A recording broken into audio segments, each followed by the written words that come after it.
ঢাকাই সিনেমার দাপুটে অভিনেতা মেগাস্টার শাকিব খান দুই যুগেরও বেশি সময় ধরে একের পর এক ব্যবসা সফল সিনেমা উপহার দিয়ে ইন্ডাস্ট্রিতে এককভাবে রাজত্ব করছেন তিনি।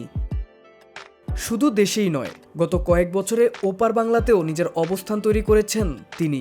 ৪৭-এ পা রাখলেন ঢাকাই সিনেমার কিং খান খ্যাত এই অভিনেতা।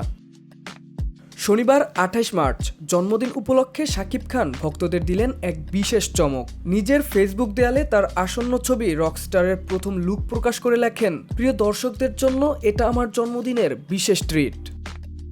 প্রকাশিত পোস্টারে একেবারে ভিন্ন ধাঁচে হাজির হয়েছেন শাকিব খান। খোলা রাস্তায় বসে থাকা এই লুকে রয়েছে এক ধরনের রুদ্র, বিদ্রোহী ও স্টাইলিশ উপস্থিতি। পোস্টারের প্রথম লুক ইতোমধ্যেই ভক্তদের মধ্যে ব্যাপক আগ্রহ তৈরি করেছে।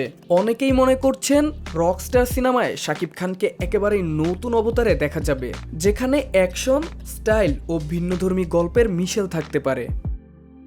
সিনেমাটি পরিচালনা করেছেন আজমান রুশো, চিত্রনাট্য করেছেন আয়মান আসিফ স্বাধীন। তিনি বনলতা এক্সপ্রেস ও উৎসব সিনেমার চিত্রনাট্য লেখেন। শাকিবের বিপরীতে অভিনয় করেছেন সাবিলা নূর। আর সিনেমার দ্বিতীয় নায়িকা হিসেবে রয়েছেন মিস ইউনিভার্স বাংলাদেশ খ্যাত অভিনেত্রী তানজিয়া জামান মিথিলা।